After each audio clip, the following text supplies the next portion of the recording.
Okay, everybody. So in this segment, I'm going to review how to respond to posts. Some hints that I have discovered that make it a little easier and quicker and more effective. So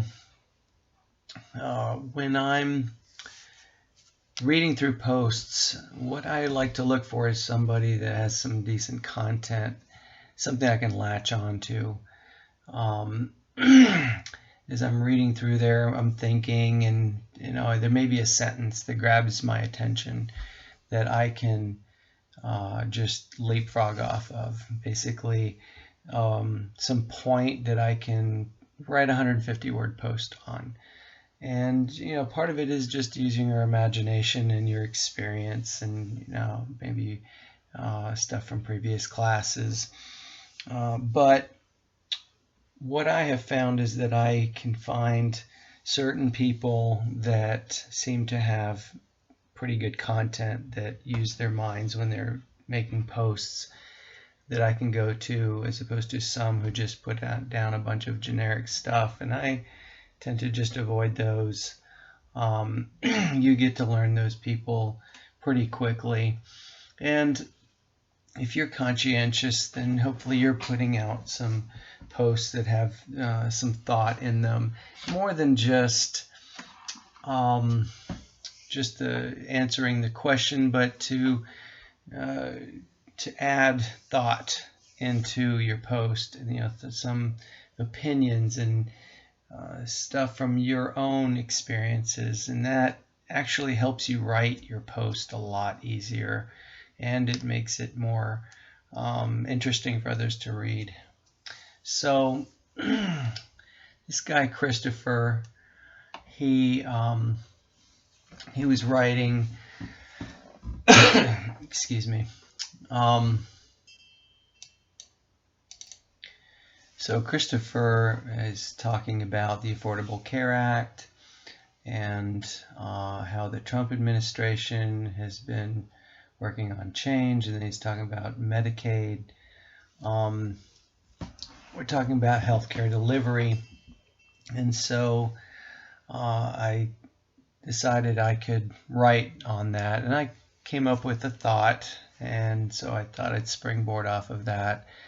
And so as I'm writing here, I just basically kind of reiterate what he's talked about with the Affordable Care Act, and I had a thought about how when it got enacted, it got railroaded through Congress, and that the congressman didn't even read it. We all know this; it was part of the news, but it's just a point to make here.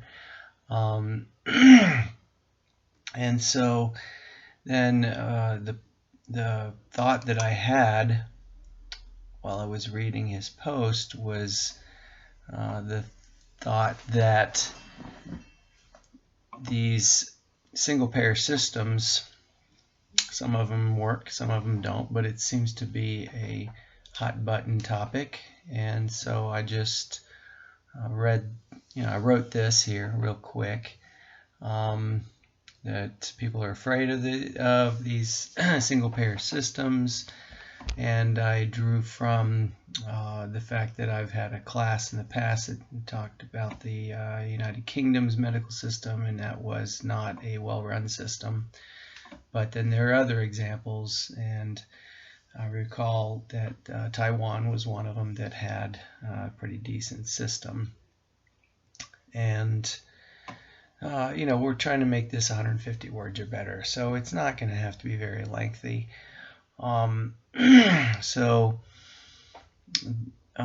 Then I make my point that Medicare is actually a government-sponsored system that actually seems to be working fairly well.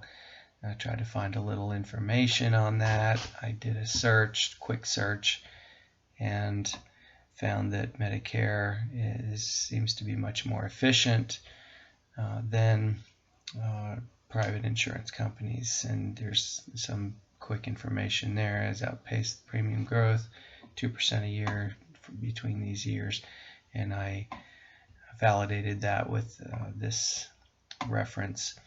And then just a quick ending sentence: despite all detractors, perhaps one pair system might not be the end of the world. So, and I may or may not feel that way, but it's thought-provoking, and that's the point. So when you're writing, sometimes you may just be going on, and then realize, oh well, you know, I need some content references. So when I was writing this one, this area here was not in this paper or this post. So I knew that I wanted to go look up some information about the Taiwanese system. So I went ahead and did a search: medical system in Taiwan. According to NCBI. All right. So here we go. So Google is probably makes up 95% of my references. There's just so much content, and you can dig so much stuff out of there. Very few articles do I use the library that the college provides. The content isn't very specific oftentimes, and it just takes a lot more time to get through. And so here you see here NCBI, it says .gov, so I know it's pertinent and it's a qualifying reference. Of course, Wikipedia is not, but you're going to find lots of different resources that work. You need to consider the World Health Organization, the CDC. One other thing that I have found is very helpful. Let me show you here. The Code of Ethics can often be a very good resource because it references nursing practice and expectations. It also includes interpretive statements. So you can pull a bunch of stuff out of these two documents. What the provisions are, I think there's 9 of them. So if you're wanting to make a quick point, you can grab one of these and just, copy, paste, and quote, or, paraphrase. It's real easy if you're if you want to just copy and paste and use as a, let's see here, I'll show you. I'll go back to my paper, and let's say I'm writing this thing. I can paste it down here, and then I can just go up here and paraphrase it because it's right there, and just reword it. Or I'm using 2 screens, I can put it over, which I again highly recommend. But see, I can stick this sucker right over here, and there you go. I'm looking over here on this document while I'm writing over here. Again, this is the reason why I love 2 screens so much. So, Code of Ethics, get them, put them in your Perla, and they are great references. In fact, that's why I actually keep the documents in my computer, because I reference them fairly frequently. So, anyhow, remember CDC, World Health Organization, a lot of government organizations are great reference points. So anyway, NCBI, when you see that, that often has great articles.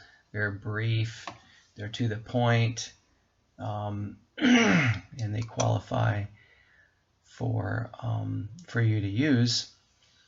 So I just, as you look here, you look through the abstract. That's a quick way to find what you want, or the conclusion. You don't necessarily have to go through the body of this thing, but you got these highlighted areas here that allow you to maybe grab onto a piece of information. You don't have to read this whole thing. It'd be insane if you did, because you'd spend hours writing your posts.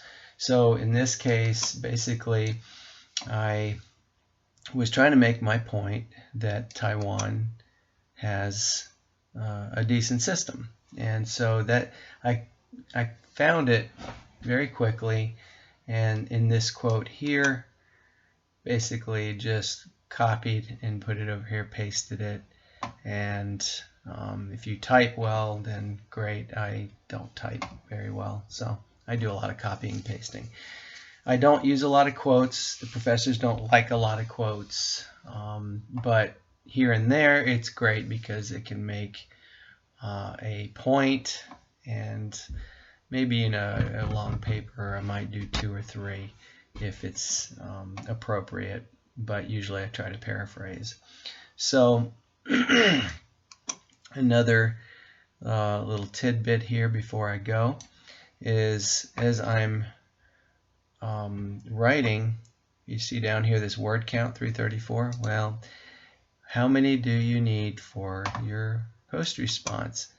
Well, I need 150 words. So take your left mouse, start here, drag it down. Whatever you highlight will suddenly appear right here. 281 out of 334 are highlighted. So I know that I'm well beyond my 150 words. It's a nice little tool. I can keep up with it as I go if I'm on a longer paper to see what my word count looks like, because in a post, or as you're writing your paper, all these words in your references are counted in this 334, but they're not supposed to be counted in your post. So that's just a really great little way to discover how many words you actually have. I think that's about it. I hope this is helpful to you.